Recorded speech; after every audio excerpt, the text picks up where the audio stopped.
Pater, back to the Bible. Jika kita tidak percaya kepada kebenaran Tuhan yang menyelamatkan manusia, berarti kita percaya kepada dusta iblis yang menipu, menyesatkan, dan membawa kepada kebinasaan yang kekal. Persepuluhan ada aturannya. Banyak orang yang mau mengatur Tuhan tentang persepuluhan. Tuhan menuruti keinginan kita. Ini sama saja merubah kebenaran menjadi pembenaran diri atau membuat kebenaran sendiri. Benarkah demikian? Tidak benar. Cerdaslah dalam beriman dan temukan kebenarannya. Yang pertama, persepuluhan tidak dibawa masuk ke dalam rumah Tuhan, diatur sendiri. Ini kesalahannya. Logikanya seperti ini, di mana kita makan, di situ harus kita bayar. Jika kita makan di 2 tempat atau 3 tempat, lah kita bayar di 2 atau 3 tempat tersebut. Demikian juga tentang persepuluhan, dibawa masuk ke gereja di mana kita beribadah. Yang kedua, mengapa persepuluhan tidak dibawa ke gereja? Alasannya karena keuangan gereja sudah banyak. Dan banyak orang lain yang lebih membutuhkannya. Bolehkah demikian? Maaf, ini namanya lancang. Atau ini yang disebut mengatur Tuhan, bukan mau diatur oleh Tuhan.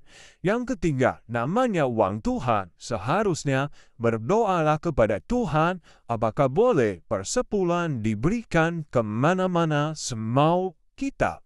Apakah ada sejahtera dalam hati? Menurut Alkitab Ulangan 26 ayat 12, persepuluhan juga bukan hanya untuk orang Lewi saja, tetapi untuk orang asing, janda-janda, yatim, atau supaya mereka dapat makan di dalam tempatmu dan menjadi kenyang. Jadi, sebaiknya persepuluhan dibawa masuk ke gereja di mana kita beribadah. Jangan uangnya yang masuk tetapi orangnya tidak datang. Itu juga tidak benar. Tuhan tidak perlu uang kita. Tuhan mau berhubungan dengan manusia yang sangat dikasihi olehnya. Yang keempat, yang jelas prinsipnya persepuluhan bukanlah memberi persembahan kepada Tuhan. Karena uang Tuhan adalah milik Tuhan. Tuhanlah yang berhak menggunakan uangnya untuk keperluan apa. Jika kita mau memberi bantuan kepada saudara kita, bukanlah dari uang persepuluhan, tetapi uang kita lah dapat kita berikan yang 90%, dan jika kita percaya dan beriman kepada Tuhan, pasti Tuhan akan memberkati apa yang kita tabur, yang kita berikan. Yang kelima, alasan persepuluhan tidak dibawa ke gereja karena gereja tidak transparan dalam keuangan. Hamba Tuhan atau gereja mengatur keuangannya tidak benar. Jadi, jika itu yang dijadikan alasan, sebaiknya berdoalah. Urusan kita dengan Tuhan, urusan bendahara atau hamba Tuhan itu urusan dia dengan Tuhan. Kalau kelola keuangan tidak benar, dia akan bertanggung jawab kepada Tuhan. Ya, jadi kita tidak usah mengurusi urusan yang bukan urusan kita. Lakukanlah bagian kita, taatlah kepada Tuhan. Ya, itu yang benar, sesuai dengan firman Tuhan. Yang keenam, hati-hati dengan penggiringan opini. Pendeta merampas uang jemaat. Saudara bisa buktikan tidak? Jangan hanya ikut-ikutan atau percaya kepada fitnah dari hamba Tuhan lainnya yang mengatakan demikian. Saudara yang tidak tahu, keuangan gereja diatur dalam tata gereja suatu sinode gereja. Gereja yang sehat dan benar, pendeta tidak bisa mengambil semua persepuluhan untuk dirinya sendiri.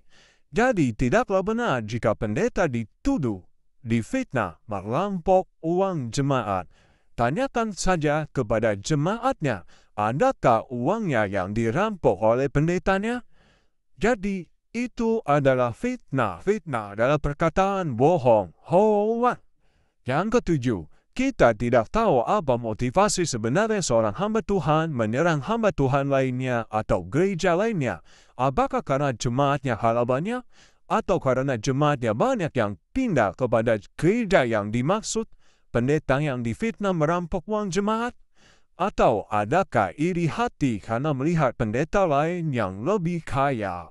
Yang jelas jika pendeta itu tidak benar, doakanlah. Kesimpulannya, persepuluhan, ikutilah aturan Tuhan, bukan mengatur Tuhan, supaya Tuhan mengikuti keinginan kita sebagai manusia. Persepuluhan itu masalah ketaatan kita kepada Tuhan. Kita bawa ke dalam rumah Tuhan, mengembalikan apa yang menjadi milik Tuhan. Lakukanlah bagian kita. Urusan gereja atau pendeta tidak benar dalam hal keuangan itu urusan dia dengan Tuhan. Aku Tuhan tidak berubah. Apa yang tidak berubah? Ketetapan Tuhan.